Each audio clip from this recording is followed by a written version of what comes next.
नमस्कार। विशेष सन्दर्भमा म यहाँहरूलाई हार्दिक स्वागत गर्दछु। जीवराम भण्डारी।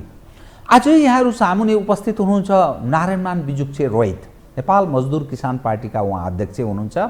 अनुभवले पनि खारिएको व्यक्ति हुनुहुन्छ। उहाँसँग आज म समसामयिक विषयहरूलाई उठान गर्ने प्रयत्न गर्नेछु। समसामयिकमा यसको अर्थ आम जिज्ञासाहरू छन् मानिसका।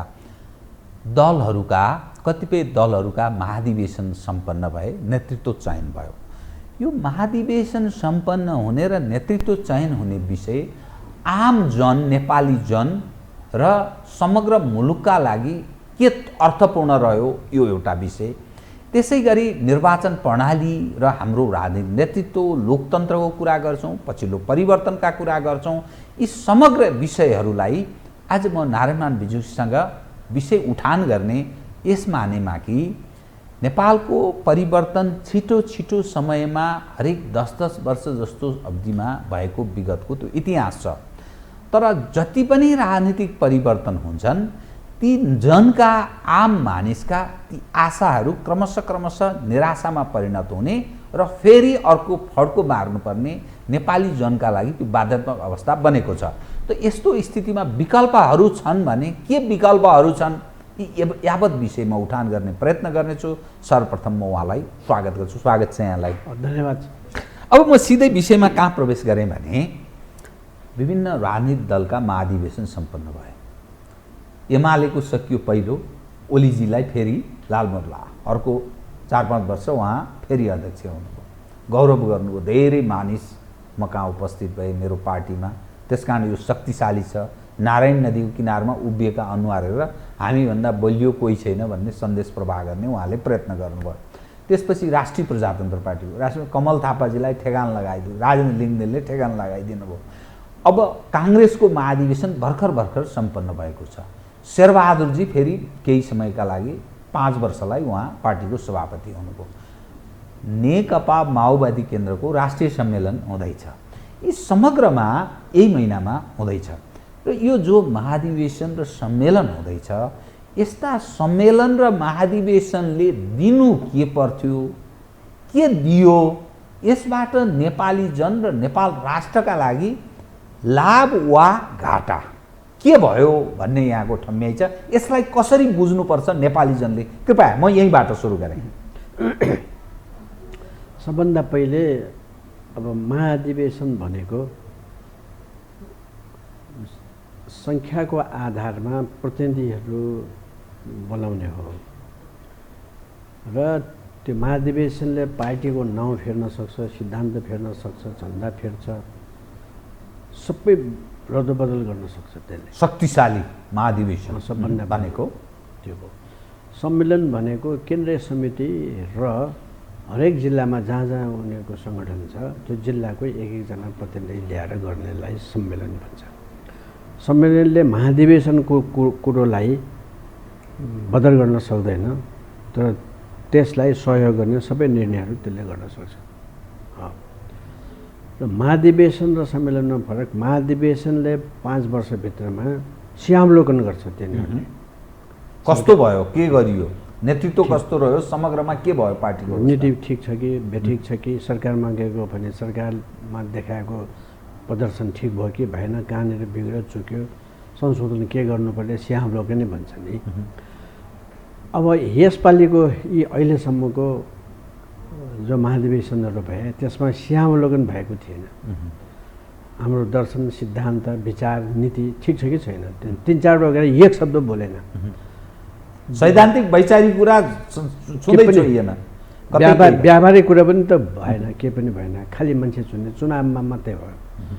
यो महाधिवेशन भनेको चुनाव होइन।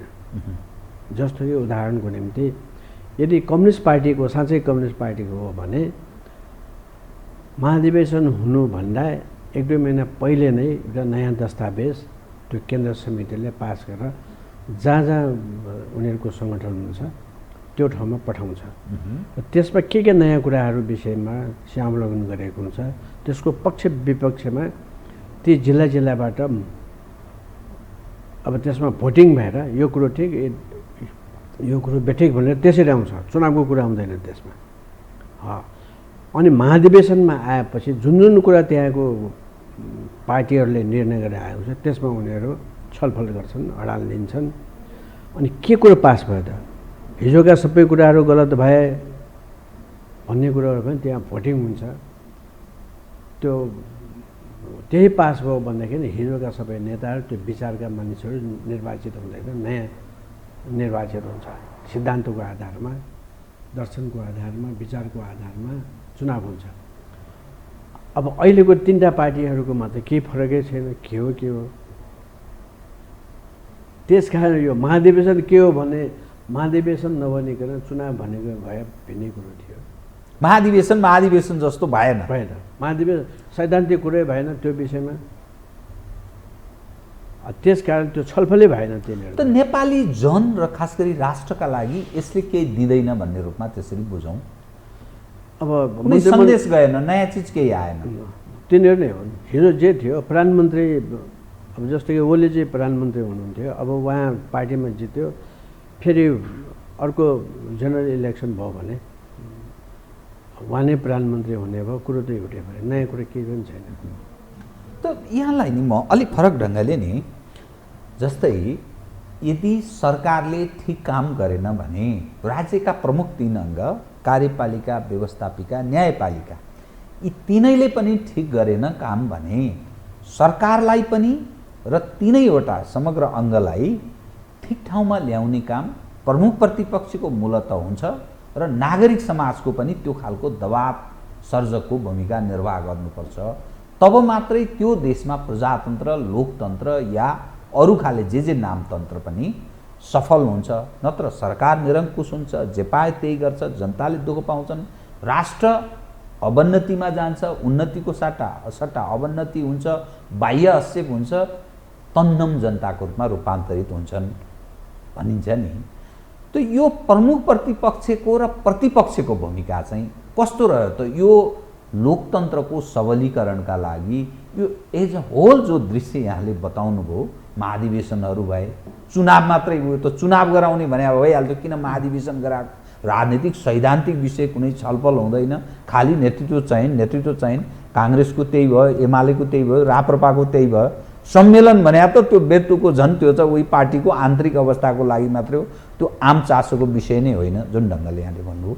त यो प्रमुख प्रतिपक्षको र प्रतिपक्षहरूको भूमिका चाहिँ कस्तो रह्यो त यो लोकतन्त्र या प्रजातन्त्रको सबलीकरणका लागि अहिलेसम्म? जस्तो कि अब योभन्दा पहिलेको ओली सरकारको बेलामा प्रमुख प्रतिपक्ष र नेपाली कङ्ग्रेस हो।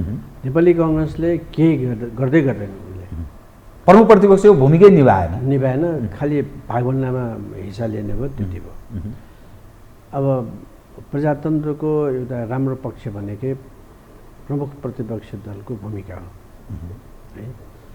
अब अरू राजनीतिक दलहरूलाई 3% नआएपछि यो राष्ट्रिय पार्टी होइन भनेर पन्छाइदियो। कति ठाउँमा त पहिले कमिटीहरूमा राखिन्थ्यो, पछि कमिटीहरूमा पनि सबै राखेन है। यसरी जनताको हितमा बोल्ने पार्टीहरूलाई जातको आधारमा, धर्मको आधारमा, क्षेत्रको आधारमा, पैसाको आधारमा निर्वाचन जित्न नसकेकै कारणले या मत ल्याउन नसकेकै कारणले पञ्चायत तर मत भनेको सिलिङमा 3% को सिलिङका कारणले यो गलत छ। यो एकदम गलत छ। त धेरैवटा पार्टी हुन्छन्, गज्याङ हुन्छन्, अनि टुक्रा टुक्रा हुन्छ, त्यो डेमोक्रेसीका लागि अलि राम्रो होइन भन्ने एखाले मानिस टिप्पणी गर्छन् नि। त्यही भयो भने पञ्चायतै ठिक थियो, पञ्चायतै ठिक थियो। यसको मतलब पञ्चायतकै पक्ष लिएको हो भन्ने हो है। त्यसो भएको हुनाले आफूलाई जे फाइदा हुन्छ त्यही किसिमको मान्छेले सोध्छन्, तर सबैले एउटै कुरो सोध्दैनन्। चिन्तनको निम्ति पनि अरू पार्टीहरूलाई पनि दिनुपर्ने हो। अमेरिकामा 2टा पार्टी मात्रै छैन, धेरै पार्टीले चुनावमा भाग लिन्छन् त्यहाँ पनि, र त्यसको विषयमा छलफल हुन्छ, विरोध गर्छ, सब गर्छ। त्यहाँ प्रमुख प्रतिपक्षी दलले नगरे पनि अरू पार्टीहरूले गरेको हुन्छ, अनि मात्रै के त्यहाँ प्रजातन्त्र बाँचेको हुन्छ। नेपालमा त्यो कुरो थाहा पाउँदै पञ्चायत भोग्दै पनि फेरि अरू पार्टीलाई समाप्त पार्ने जुन कोसिस गर्यो, हामीले त्यस बेला पनि 2 पार्टी तानाशाही पनि हुँदैन, 3 पार्टी तानाशाही पनि हुँदैन, त्यो तानाशाही नै हो। एउटा पार्टीको होस् या दुईटा पार्टीको होस् या तीनटा पार्टीको होस्, तानाशाही हुँदैन। यिनीहरूको सोच एउटै हो। कहिले यिनीहरू मिल्छन्, सबै मिलेर पनि सरकारमा आएको छ तिनीहरू। कहिले दुईटा पार्टी मिलेछ, तीनटा पार्टी मिलेछ। राजनीति दुई दलीय दिशातर्फ उन्मुख भयो भनेर भनिन्छ नि त अहिले पछिल्लो। यदि त्यो हो भनेदेखि भाग लिँदैन नि, भागभन्डामा भाग लिँदैन। यिनीहरूले भागभन्डामा भाग लिएको हुनाले त्यो एउटै पार्टी हो। त्यसकारण हाम्रो देशमा अब वेस्टमिनिस्टर सिस्टमको या बेलायती शैलीको प्रजातन्त्र गयो। अब चिनको जस्तो भयो यो भन्ने। चिनमा के छ, त्यहाँ 8वटा पार्टीहरू अरू पनि छन् र तिनीहरूले सरकारमा राखेका हुन्छ। कहीँ गभर्नर जस्तो बनाएको हुन्छ, के उपराष्ट्रपति बनाएको के हुन्छ। यहाँ पनि त्यही हो। त यो वेस्टमिनिस्टर जस्तो पनि भएन यो। भएन। त्यसैले यो सबै पार्टीहरूको मन्त्रीमण्डलमा ठाउँ दिने भएपछि यो चिनको जस्तो भयो। त्यो घोषणा गर्नुपर्छ। त्यो भन्दाखेरि घोषणा गर्न मान्ने, बोल्न समेत दिएन नि सुरुमा यो कुरो उठायो भनेर।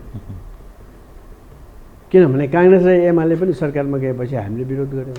प्रतिपक्ष खोइ, प्रमुख प्रतिपक्ष।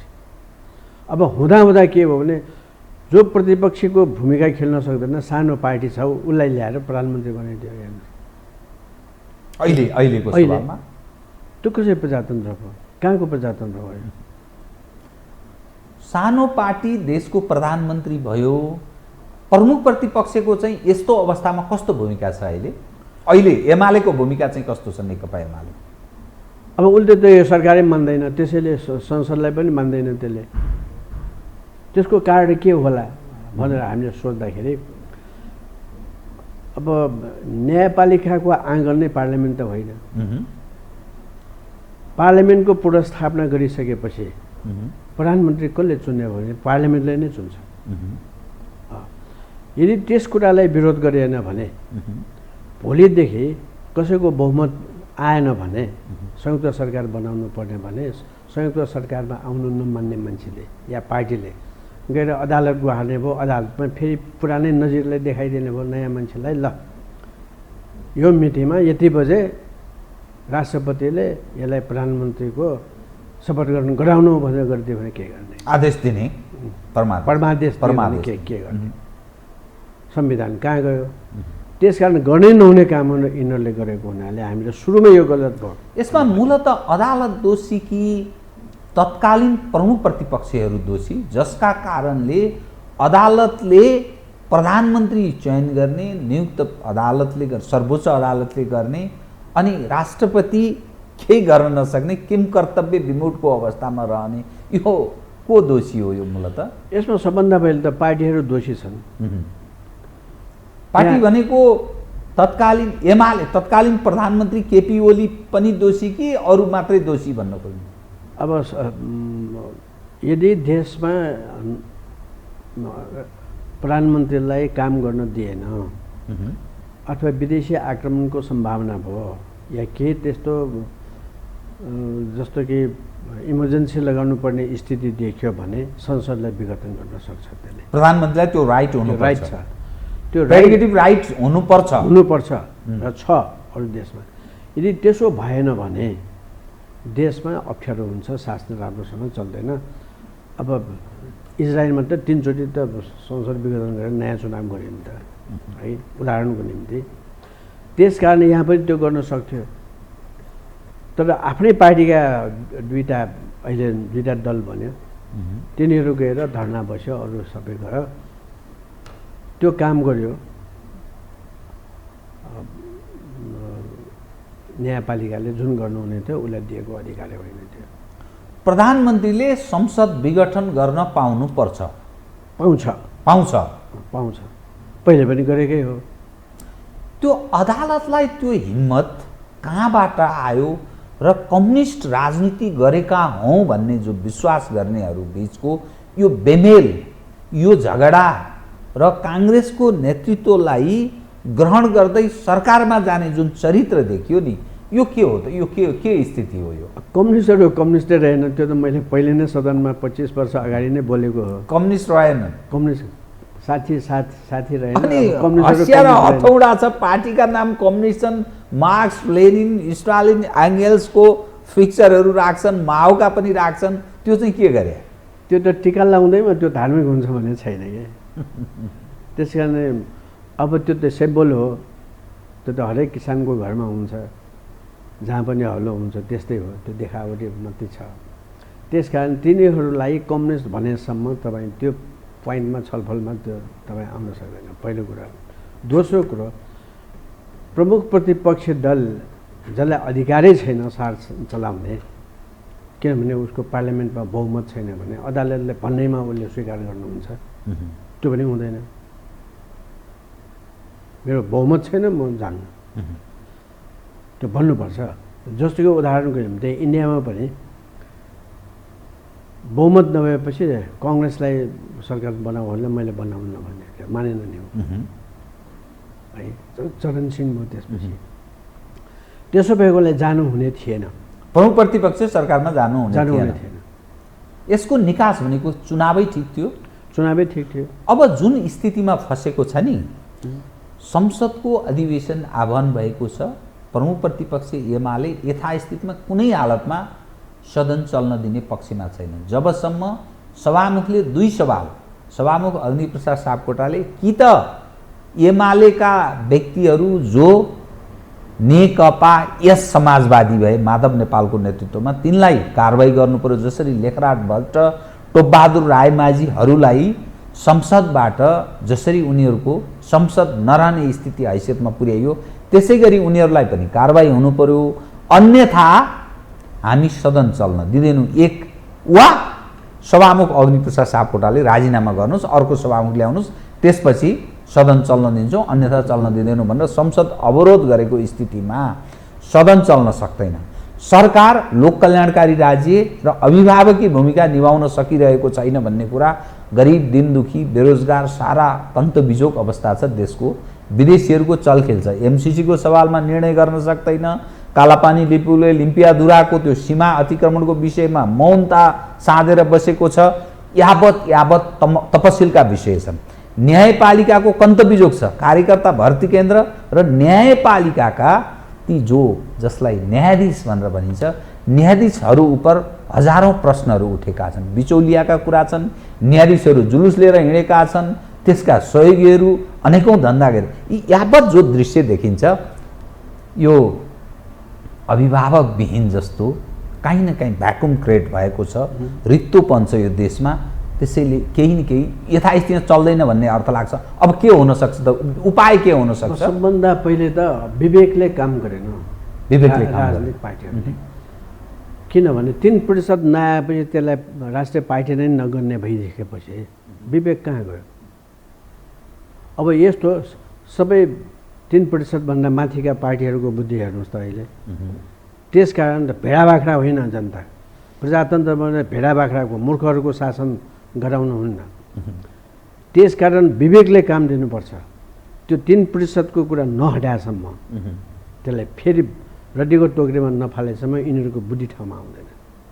त के यो असफल भएको, यो सिस्टम असफल भएको कि के सङ्केत हो? यो समग्र हुन्छ नि, कार्यपालिका यस्तो स्थिति छ, न्यायपालिकाको त्यो अवस्था छ, संसदको यो कन्तबिजोग छ, गरिब र धनी बीचको दूरी बढेको छ, मानिसहरू पार्टीको महाधिवेशन अथवा सम्मेलन भेलामा गयो भने लाखौं हजारौं मान्छे सहभागी भएको देखिन्छ, अर्कोकोमा गयो अर्कोकोमा सहभागी देखिन्छ, उता गयो उता सहभागी हुन्छ। साराका सारा मानिस बेरोजगार, 9 लाख 10 लाख पार्टीका क्रियाशील सदस्य, सक्रिय सदस्य भनेर ठोकुवाका साथ भनेका छन्, दाबी गरेका छन्। यो के भएको? त्यो त सदस्य सङ्ख्याको कुरा गर्ने हो भने पञ्चायत आउनुभन्दा पहिले नै राजा महेन्द्रले कुन पार्टीको कति सदस्य छ भनेर माग्दाखेरि नेपालको जनसङ्ख्याभन्दा बढ्ता पाएपछि त पुसेको देखाएको हो।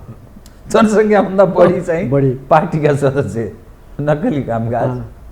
अब त्यति लाख कार्यकर्ता भन्नुभयो, त्यति लाख निशस्त्र सेना छ भनेको होइन। त्यो त ठुलो फोर्स हो नि। त्यो इमान्दारीपूर्वक यी ठुला पार्टीहरूले काम गरेको भए हामी कहाँ त त्यो कोभिड त आउनै नपाउने। सिमानामा सबै हामी राम्रोसँग बसिदिएको भएदेखि जाँच दिने, उनीहरू क्वारेन्टाइनको बन्दोबस्त यो सबै गरिदिएको भए उत्तरतिर त आउनै नसक्ने थियो। साँचो मानेमा ती राजनीतिक व्यक्ति थिए भने त फजुल अर्थला यसको बेतुक्का मानिस कार्यकर्ता छन्। त्यसकारण त्यो मतको निम्ति हाहु गर्नुको निम्ति अब हामी नेपाली जनता पनि गीत सङ्गीत सुन्ने बेलामा जसरी मान्छेहरू जम्मा हुन्छ त्यसमा पनि जम्मा भयो। तर साँच्चै इमान्दारीपूर्वक एउटा दर्शनको आधारमा, सिद्धान्तको आधारमा देशलाई यो ठाउँमा लैजान्छौँ भने एउटा निश्चित उद्देश्यको ठाउँमा लाग्ने नेपालीहरू भएकोदेखि त यो प्रश्नहरू उठाउने हामीलाई समय नै पाउँदैन थियौँ नि हामीले। त्यसकारण यसमा सबै दोषी को हो? राजनीतिक पार्टीहरू नै हुन्। राजनीतिक पार्टीले के गर्यो? न्यायपालिकालाई स्वतन्त्र बनाउने भन्ने आफ्नो आफ्नो मान्छे भर्ती गर्यो, भागभण्डामा भाग लियो। कार्यकर्ताको भर्ती भयो। त्यसले गर्दाखेरि आपत पर्यो। अहिले तिनीहरूले आफ्नो निर्णय दिइदियो। हेर्नुहोस् है कस्तो कस्तो भयो भने गर्नु नहुने काम गरायो, फेरि पार्टीलाई पनि फुटाइदियो। जे गर्नु नहुने सबै भयो। किनभने राजनीतिक पार्टीहरूले अधिकार दिएपछि राजनीतिक पार्टीहरूको नसा अब प्रधान न्यायाधीशले पनि बुझिहाल्यो। त्यसपछि उसले जे मनमा आयो त्यो गरिदियो, जे भन्यो त्यही दियो। तथास्तु भन्दै गएपछि अब कहाँ गएर टुङ्गाउने यसलाई? सबभन्दा गम्भीर कुरो त राष्ट्रपति भनेको देशको सार्वभौम सत्ता सम्पन्न एउटा प्रतीक हो नि। हुने एकताको प्रतीक, समग्रमा अभिभावक। अब युद्धको घोषणा गर्ने, शान्तिको घोषणा गर्ने सबै काम राष्ट्रपतिको नामबाट हुन्छ। यहाँ के भयो? राष्ट्रपतिको भूमिका र राष्ट्रपतिको स्थान भूमिका कस्तो देखियो? राष्ट्रपतिलाई के भन्यो? यति गते यति बजे फलानालाई शपथ ग्रहण गराउनु भने त्यस्तो आदेश दिन सक्छ?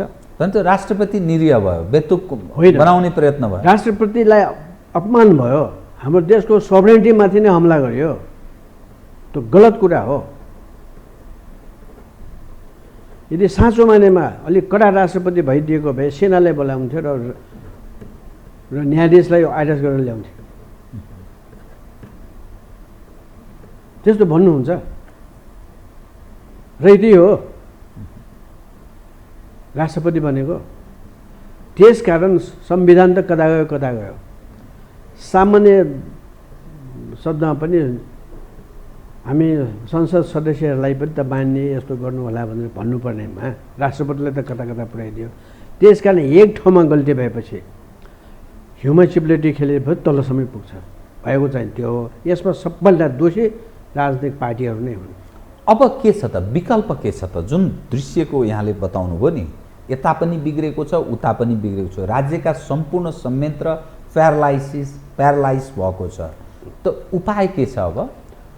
उपाय जो सरकारमा बसेको छ उसले सोच्नुपर्छ। आफ्नो गल्ती छ भने गल्ती भन्नु पर्यो।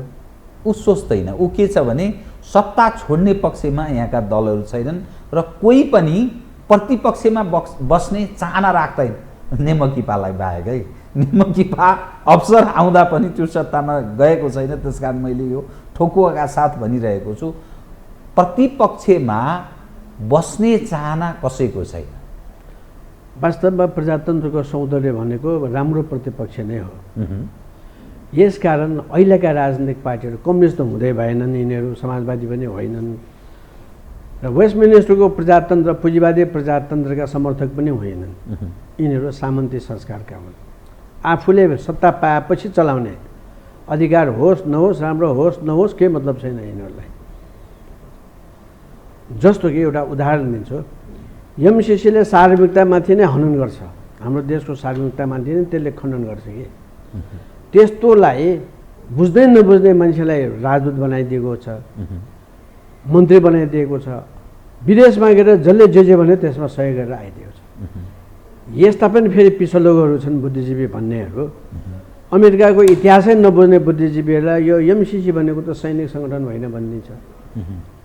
नेपालमा एमसिसीको डेपुटी कमान्डर आएर सलाम ठोकेर गइसकेका छन्, सलामी लिएर गइसकेका छन्।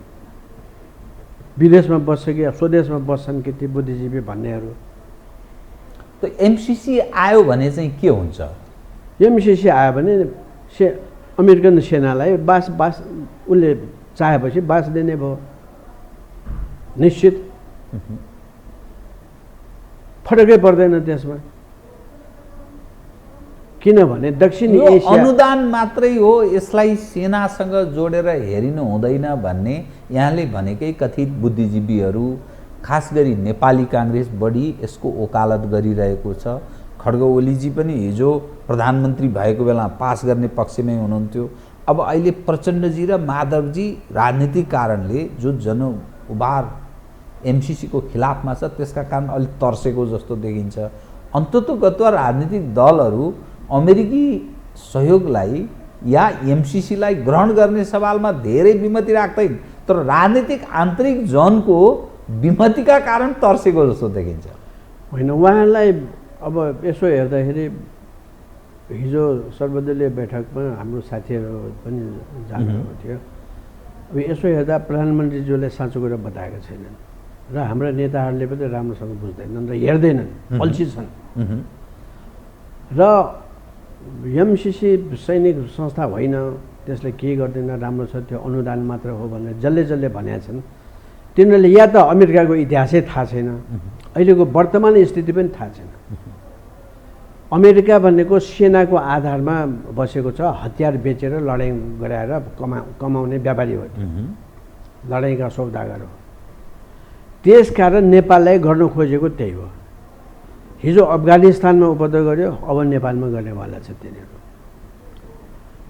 र यी नेताहरू त भोलि मर्छन् के मारिन्छन् के हो हुन्छ, तर देशले दुःख पाउने भयो, जनताले दुःख पाउने भयो।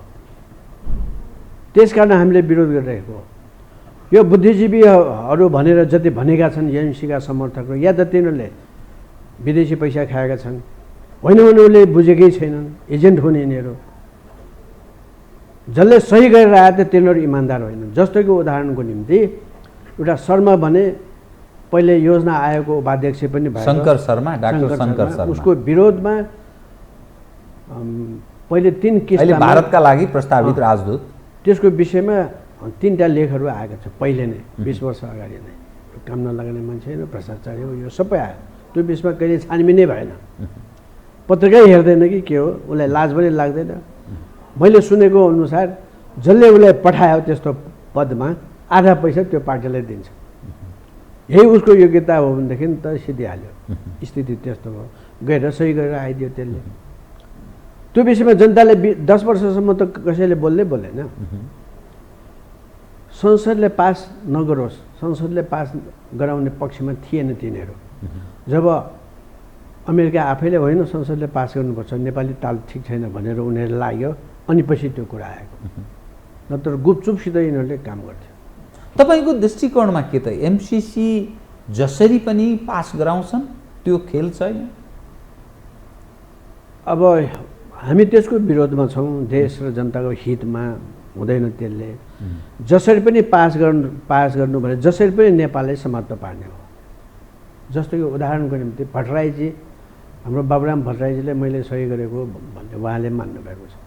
उहाँको बुद्धि त हिन्दुस्तानमा सेना तालिम गर्ने, तिनीहरू ल्याएर देशमा को पुल सुल सब उडाएर देशमा गृहयुद्ध गर्ने बुद्धि त त्यही हो नि। अब अमेरिका ल्याउने भयो, सिधा साधा कुरा छ। उहाँको अनुभव त्यही हो। अब इन्डिया ल्याउँदाखेरि के भन्दा अब अमेरिका ल्याएर के हुन्छ र भन्ने भयो। अब देशै जाने कुरा, अमेरिका उसले भने जस्तो बस्छ। त यो राजनीतिक दलहरू जस्तो यहाँले जति कुरा बताइरहनु भएको छ, जानाजान त्यो मुलुकको हितमा छ, नेपाली जनका लागि त्यो खतरा छ भन्ने बुझ्दा बुझ्दै यो आन्तरिक राजनीतिलाई मिलाउन किन लागि नपरेको, राष्ट्रिय सहमति कायम गरेर एक भाषा एकै ढङ्गले किन बोल्न नसकेको, यो समस्या के हो? कसैको अनुमान त यस्तो छ कि आँखा चिम्लेर एमसिसीमा समर्थन गर्ने एकैजना मात्रै प्रधानमन्त्री भूतपूर्व छ, त्यो हो हाम्रो शेरबहादुरजी। आँखा चिम्लेर त्यसैले अब बहुमत पनि नभएकोलाई गएर चाहिँ सत्तामा ल्याइदियो। अब ओलीजीलाई के धेरै टिक्ने पनि होइन त्यस्तो सरकार, त्यसो भएको हुनाले एमसिसी पास गराउनेलाई उसबाट गरोस्, म पन्छिन्छु, म दोषी हुन्न। अरू पार्टीहरू आफू दोषबाट पन्छिन खोज्छन्। त्यसो भए देशलाई भड्खालोमा पार्ने भएन यो पार्टीहरूले। त पार्टीहरूको एउटा अवस्था छ, त्यो नागरिक समाज जो भनिन्छ नि, नागरिक समाजको चाहिँ भूमिका कस्तो छ हामी कहाँ? हाम्रो नागरिक समाज भनेको पश्चिमी देश अमेरिकाको इतिहास पनि थाहा छैन तिनीहरूलाई। किनभने उनीहरूको इतिहासै 60वटा देशमा हमला गरेर उपनिवेश बनाएको अमेरिका हो। उनीहरूले के उदाहरण दिन्छ भने जापानले गर्यो, फिलिपाइन्सले गर्यो, दक्षिण कोरियाले गर्यो। ती सबै देशमा त अमेरिकी सेना छ। यहाँ पनि अमेरिका सेना राख्ने दाउ हो ती भन्ने मान्छेहरूको। या त तिनीहरूले अमेरिकाको इतिहास थाहा छैन, या त उनीहरूले कुरा लुकाएका छन्, या त मूर्खै छन् तिनीहरू। अब के उपाय छ त? जस्तो मान्नुहोस् भोलिका दिनमा ल अहिले एमसिसीलाई थाँती राखेर अहिले यथास्थितिमै एमसिसी पास गरेर चुनावमा जाँदा भोट आउँदैन, त्यस कारण पार्टी समाप्त हुन्छ, अहिले त हामी सक्दैनौँ बाबा भनेर अमेरिकालाई अनुरोध गर्यो। भोलिका दिनमा जब चुनाव हुन्छ, फेरि संसदीय चुनाव त हुन्छ, यस्तै खालको चुनाव हुन्छ, अनि यो संविधान अन्तर्गत हङ पार्लियामेन्ट बन्नेवाला छ, त गन्जागोलको स्थिति यही रहन्छ। त यो स्थितिमा नि त विकल्प के छ? चुनाव त चुनाव फेरि भोलि जाने आउने यही काङ्ग्रेस, यही एमाले, यो संसदीय चुनाव अन्तर्गत हुने यही हङ पार्लियामेन्ट आउँछन् यिनै मानिस। किनभने राजनीतिमा आपराधिक चरित्रका मानिसहरूको हावी हुन थालेको छ। पैसा बिना चुनाव जित्न सकिँदैन। जो अलि पैसा भएका मानिस छन्, जो आपराधिक चरित्रका छन्, बिहार उदाहरणका लागि दिन सकिन्छ नि, विगतको बिहार, त त्यस्तो मानिसहरू नै चुनाव जित्छन्। अब के गर्ने बताउनु त? त्यसो भएको हुनाले यिनीहरूले आफ्नो महाधिवेशनमा जुन स्यामलोकन गर्नुपर्ने थियो त्यो गर्दै गरेनन्। जस्तो कि एमालेकै कुरा गरौँ, खालि एकजनालाई मात्रै प्रधानमन्त्रीले नेतृत्व छोड्नुपर्छ मात्रै भन्यो, बहुमतले नेतृत्व छोड्न दैन भनेपछि प्रजातान्त्रिक ढङ्गले त्यही भित्र बसेर सङ्घर्ष गर्ने हो। हेर्नुहोस् है, अलग पार्टी बनाए, त्यो गर्न सक्छन्, तर अलग पार्टी बनाए।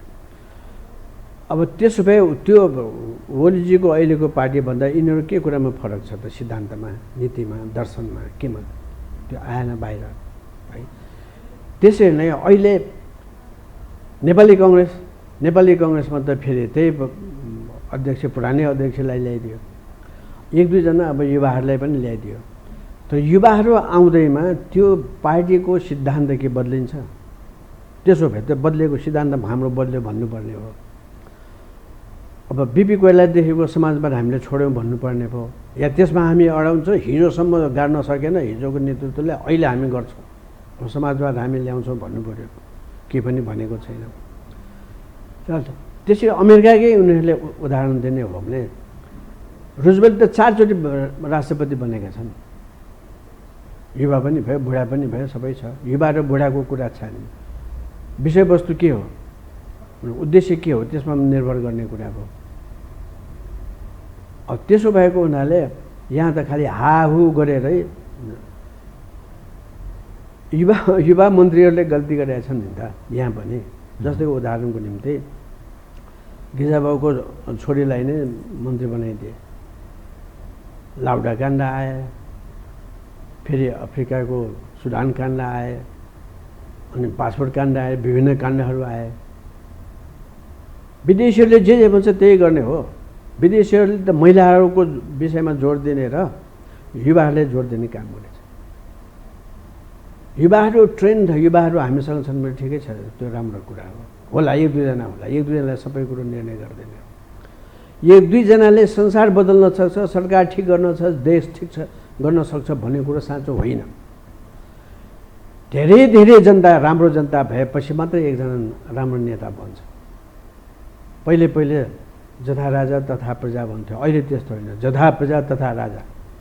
क्रान्तिकारी जनता भयो, इमान्दार जनता भयो भने नेताहरू इमान्दार हुन्छन्, पार्टीहरू इमान्दार हुन्छन्, राम्रो गर्छ, गर्न दिँदैन कसैलाई गलत काम होइन। पैसा दिएर भोट लिएपछि यस्तै हुन्छ, बुद्धि परिणाम त्यस्तै हुन्छ। चोर लुचा लफङ्गाहरूसँग चाहिँ चन्दा लिन्छ अनि चुनाव जित्छन्, अनि उनीहरूको प्रेसरमा बस्नु पर्यो। पुल भन्दैन, पुल त भड्किन्छ, सबै देश खतम। चुनाव महँगो भयो, पैसाले हर चिज प्राप्त हुने स्थिति भयो, अर्थात् राजनीतिमा अब सम्पन्नहरूको मात्रै वर्चस्व हुने भयो। सत्ता उनीहरूको मात्रै हुने भयो। विकल्प के छ त आमका सामुन्ने? एक भोट बराबर झन्नै 5000 खर्च भएको त्यो विगतको इतिहास छ। एक भोटलाई का लागि 5000 खर्च, कम्तीमा 5000 खर्च एक भोटका लागि भएको छ। के छ उपाय? अब त्यो 1000 पनि 5000 को जुन पैसा खर्च भयो त्यो जनताको बीचमा जाने होइन, त्यो त मोटर किन्ने, अरू विदेशी सामान किन्ने हो, त्यस्तै एजेन्टहरू हो। अरू पैसा त जनताले खाने सब खाओस् न, एक छाक खाइसकेपछि अर्को छाक खानु पर्दैन, ठिकै छ, त्यो जनतामै खर्च हुन्छ, त्यसले खास फरक पर्दैन। तर पैसा दिएर भोट माग्नु भनेको त्यो गलत हो, सामान दिएर भोट माग्ने त्यो गलतै हो। र राजनीतिक चेतना बढाउने काम त राजनीतिक पार्टीहरूकै काम हो नि। त यसको विकल्पको रूपमा कतिपय मानिस भन्छन् पूर्ण समानुपातिकमा जाउँ, पार्टी चुनाव लड्ने अनि त्यो पार्टीलाई प्राप्त मतको आधारमा सांसद बनाउने, यसरी जाउँ। एक खाले यो धारणा राख्छन्। अर्को खाले राष्ट्रपतीय प्रणालीमा जाउँ, प्रत्यक्ष निर्वाचित कार्यकारी राष्ट्रपति। अर्का खाले विचार गर्छन् प्रत्यक्ष जनताबाट निर्वाचित हुने प्रधानमन्त्री जसलाई 5 वर्ष कसैले चलाउन नसक्ने, यो ढङ्गले जाउँ, तब मात्रै राजनीतिक स्थिरता प्राप्त हुन्छ। यसरी चल्दैन भन्छन् नि त। तर इजरायलमा त्यही छ नि, त्यो पनि चलेन। त्यहाँबाट अब राष्ट्रपतिको कुरा गऱ्यो भने ट्रम्प जस्तो मान्छे हुन्छ नि, त्यसले पनि चलेन। यो पनि विकल्प होइन, विकल्प होइन। अर्को कुरो पूर्ण समानुपातिक गर्दाखेरि भने आखिरमा पार्टीले पैसा खर्च गर्ने भयो, व्यक्तिले नगरे पनि। त्यस्तै मान्छे चुनावबाट आउने भयो, पार्टीले चन्दा दिने त्यही अपराधीहरू हुने भयो। जहिलेसम्म इमान्दारीपूर्वक राजनीतिक पार्टीहरूले एमाले गऱ्यो भने यिनीहरूले पैसा हरेक चुनावको बेलामा कुन जिल्लामा हामी जहाँ हाम्रो क्यान्डिडेटहरू उठेका छन् ती ठाउँमा यस्तो नराम्रो काम भएको छ भने निर्वाचन आयोगमा हामीले दर्ता गरेका छौँ। हेर्नुहोस् है, कहिले छानबिन गएन, मुद्दा छैन त्यो बारेमा। हेर्नुहोस्, किन भनेदेखि त्यहाँ पनि त पार्टीहरूले नियुक्ति गरेका मान्छेहरू छन्। त्यसकारण इमान्दारीपूर्वक यी पार्टीहरूले राम्रोसँग काम नगरेसम्म हुँदैन। अर्को कुरा 3% हटाइदिनुपर्छ। 3% हटाइदिनुपर्छ त्यो सीमा। किन भनेदेखि कति कमिटीहरूमा हाम्रो साथीले राखेन, राख्नै पर्छ। भाग शान्ति भएपछि त चुपचाप लाग्छ, सबै आँखा चिम्लेर सही गर्छन्, विरोध गर्दैन। त पूर्ण समानुपातिकमा जाने यो विकल्प होइन, त्यो होइन। अहिलेलाई यहाँ नेपालमा त्यस्तै मान्छे आउँछ, माडवाडी सबै आउँछ। अहिले ब्ल्याकबाट सबै आउँछ। भूमिका राष्ट्रपतिको चाहिँ अहिले कस्तो देखिन्छ नेपालको सन्दर्भमा? अब देशै त्यस्तो, पार्टीहरू त्यस्तो, राष्ट्रपति कस्तो आउँछ? त्यस्तै आउँछ। त्यसकारण सबभन्दा पहिले राजनीतिक पार्टीहरू इमान्दार हुनु पर्यो, सिद्धान्तबाट चलेको, उनीहरूको सिद्धान्त अनुसार काम गर्नु पर्यो है। नेपाली काङ्ग्रेस पनि प्रजातान्त्रिक भनेपछि प्रजातान्त्रिक ढङ्गले आउनु पर्यो। म यहाँलाई अर्को एउटा जेन्युन विषय, 3 करोड लगभगको पपुलेसनमा 60 देखि 70 लाख नेपाली विदेशमा काम गर्छन्। तिनीहरूले, त्यो खास गरी युवा पङ्क्ति छ, बेरोजगारीका कारण ती विदेशमा जान बाध्य छन्। चाहे त्यो युरोपमा जाउन्, चाहे अमेरिकामा जाउन् या गल्फ कन्ट्रीमा जाउन्। ती व्यक्तिहरू लामो समयदेखि निर्णायक ढङ्गले मत हाल्न पाएका छैनन्। ती उपर तपाईँ के भन्नुहुन्छ? र दोस्रो, विगतको चुनावमा 17% मत रद्द भएको छ, त्यो के कारण भयो र त्यसलाई कसरी करेक्सन गर्न सकिन्छ? सहरी क्षेत्रको कुरा गर्दा 22% लगभग मत विराटनगर जस्तो ठाउँमा रद्द भएको छ। यो समस्या के हो? यो त्यो त राजनीतिक पार्टीहरूले राम्रोसँग जानकारी नदिनु हो पहिलो कुरा। अब राजनीतिक चेतना पनि नदिनु हो, अथवा त्यो नेगेटिभ भोट पनि हुनसक्छ। नेगेटिभ भोट बिगारी नै दिउँ, जान यो काम छैन, यो सबै गाँसे गुसे एकै नासे भनेर दिन्न भनेर बिगारेको पनि हुनसक्छ। त्यो ठिक कुरा त म अहिले भन्न सक्दिनँ है। त्यस कारणले छिटो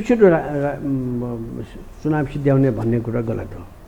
सबै पार्टीहरूले बोल्न दिनुपर्छ, एकले अर्कोलाई आलोचना गर्नुपर्छ, त्यसको जवाब दिन्छ। त्यो त एउटा शिक्षा हो, राजनीतिक शिक्षा हो। त्यो राजनीतिक शिक्षा दिन लगाउनुपर्छ भनेर हामीले भन्यौँ। जस्तो उदाहरणको निम्ति एकजना राजनीति शास्त्रमा MA पास गर्नुको निम्ति 6 वर्ष पढ्नुपर्छ, कति क्लास उसले लिएको हुन्छ।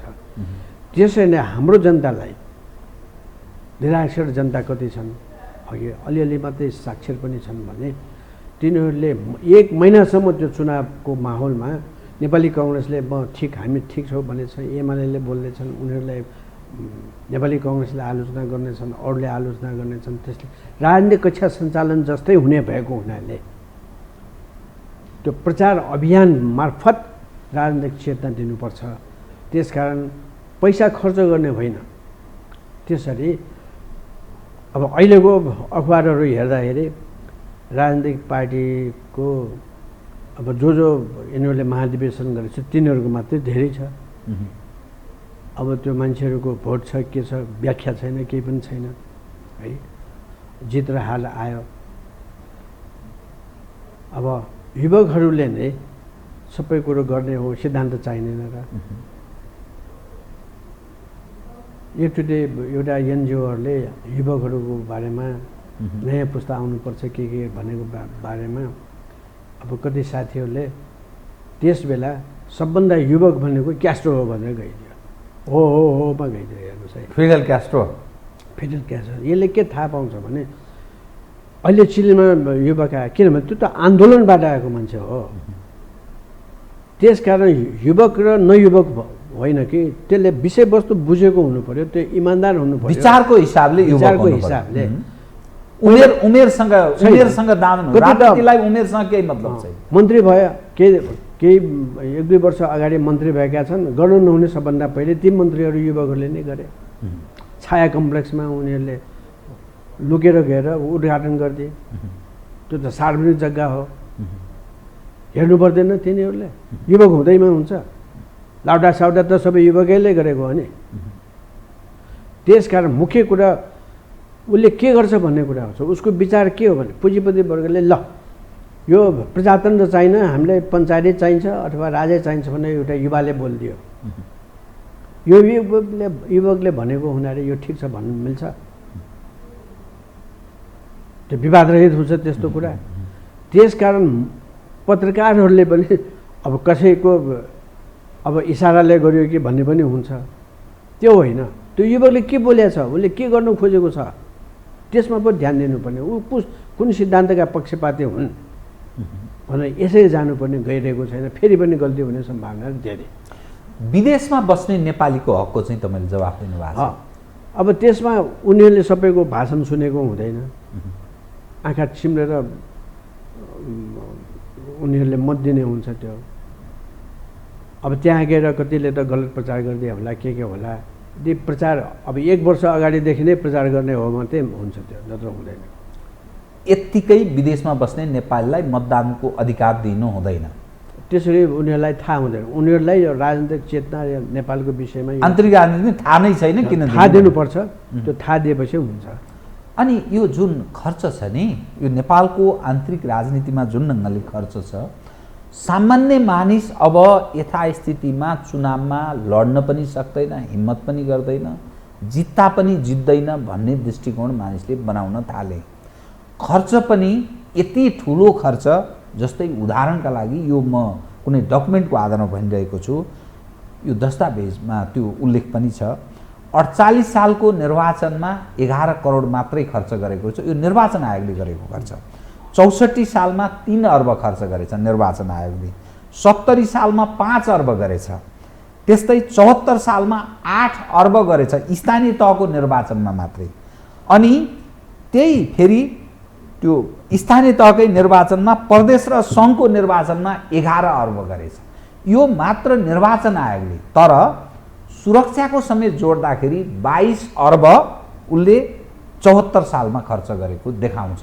निर्वाचन आयोगले मात्रै, निर्वाचन आयोग र सुरक्षा अर्थात् सरकारी खर्च यो देखिन्छ।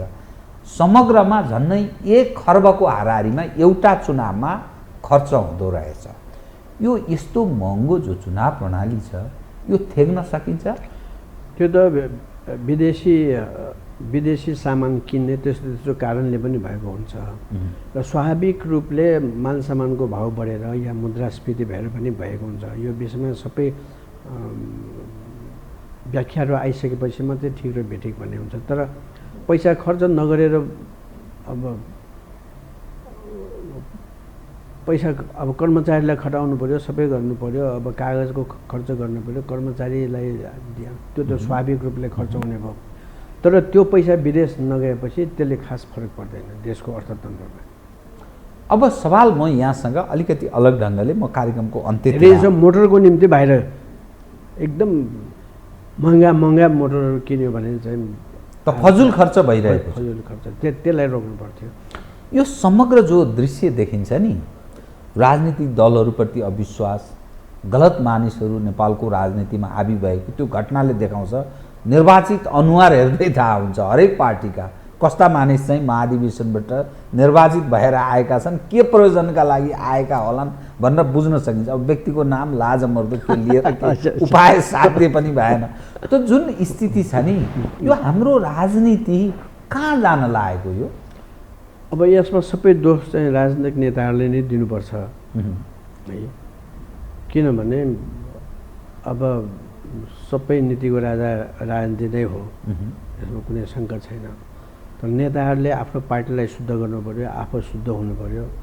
त्यति गर्दाखेरि 1-2 इलेक्सन जाला, यसको मतलब 5 वर्ष लाग्ला, 10 वर्ष लाग्ला, हारिस खाने कुरा आएन। तर इमान्दारीपूर्वक काम गर्ने दृढता नेताहरूले देखाएको खण्डमा मलाई लाग्छ हामी ठाउँमा आउन सक्छौँ। त्यो कति केही समय लाग्छ। सुध्रने ठाउँ छ, मान्छे हो आखिर, होइन भने नयाँ पुस्ता राम्रो आउँछ, नयाँ पुस्ताले ठिक गर्छन्। सबै पार्टीहरूमा युवाहरूले आफ्नो आफ्नो सिद्धान्त अनुसार हामी काम गर्छौँ भनेर सैद्धान्तिक रूपले आएको खण्डमा त राम्रै हुन्छ। तर अहिलेको नेताहरू यति गनाइसकेका छन् कि अब जनताले के गर्नु, राजनीतिको कुरा के गरौँ भनेर राजनीतिप्रति यो फोहोर खेल हो भन्न थालिसके। तर राजनीति नभइकन पनि हुँदैन, राजनीति नभइकन कसरी काम?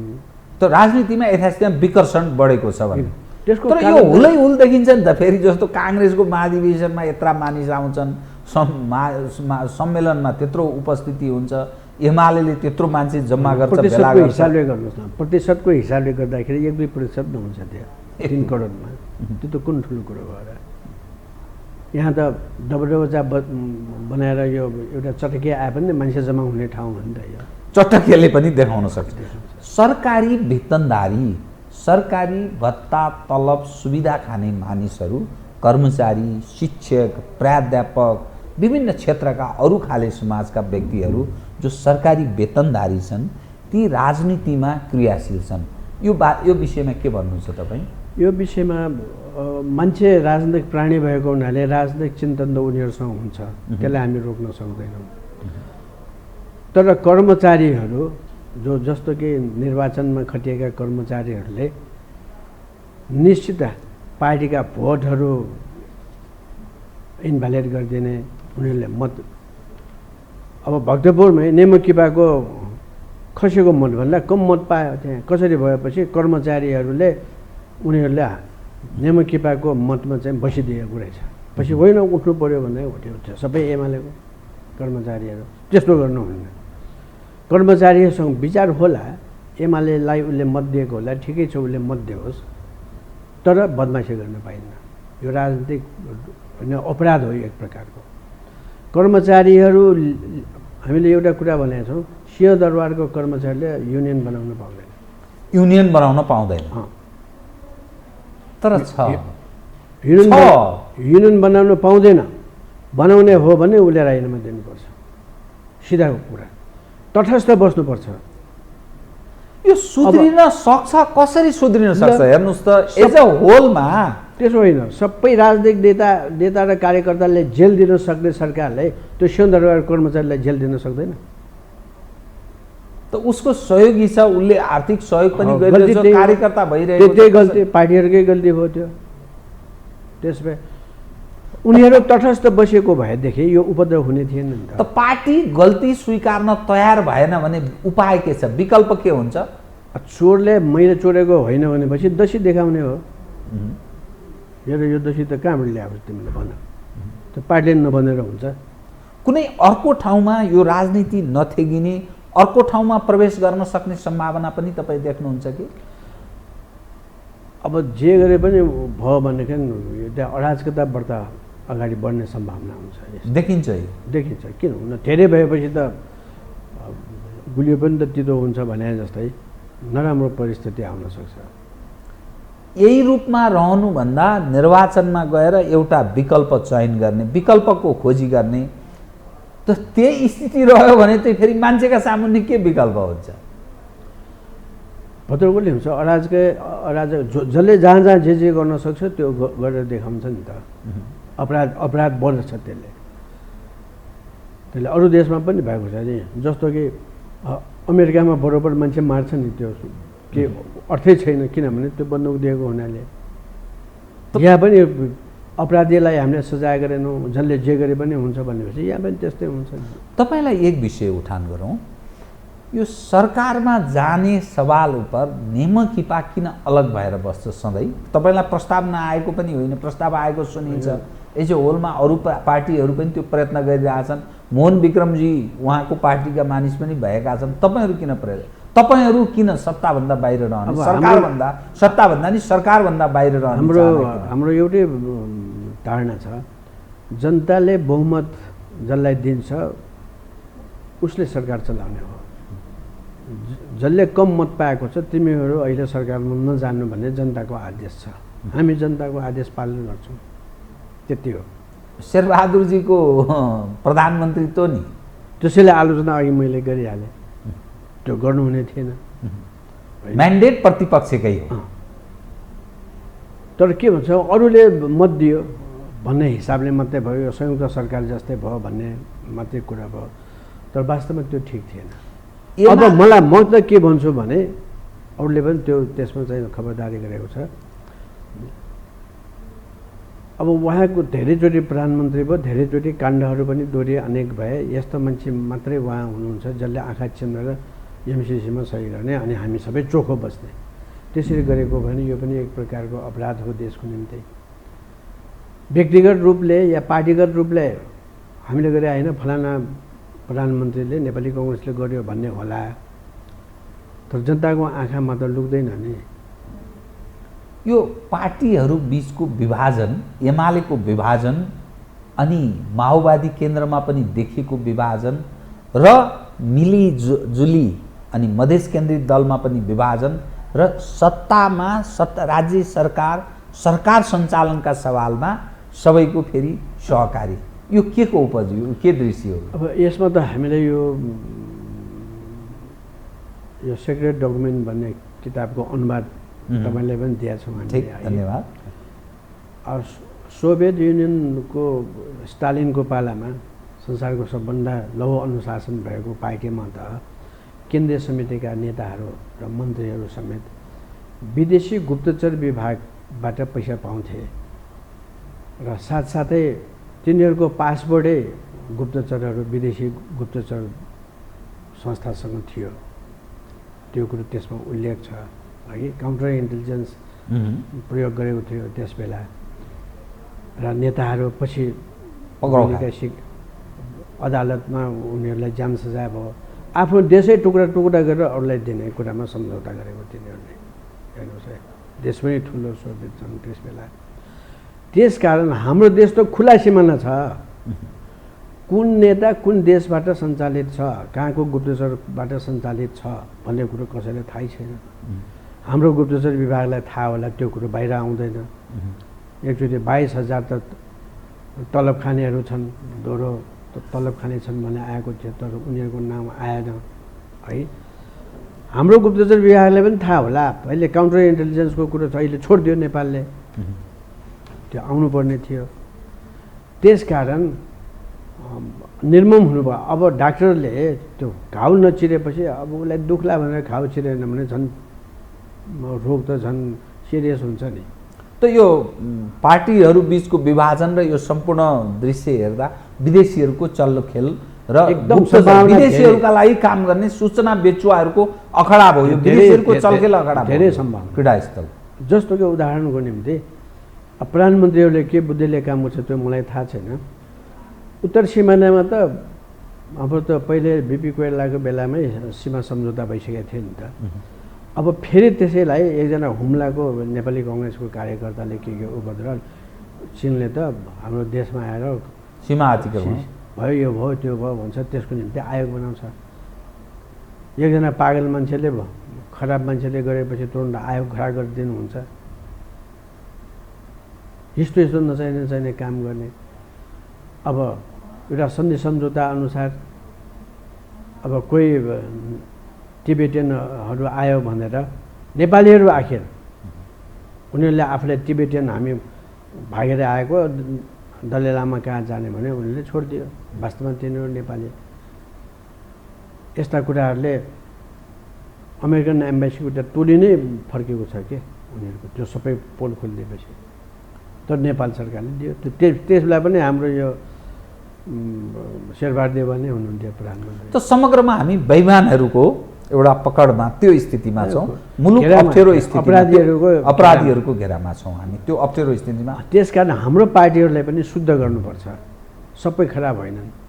खराब मान्छेहरू एउटा एक बाल्टिन दुधमा अलिकति अमिलो राखिदिएपछि सबै फाट्छ नि। त्यसरी नै बहुमत राम्रै मान्छे होलान्, तर त्यसमा अलिअलि गलत मान्छे भएपछि त सबै दुध खराब हुने भए जस्तै पार्टीहरू पनि बदनाम हुने कारण चाहिँ यही हो।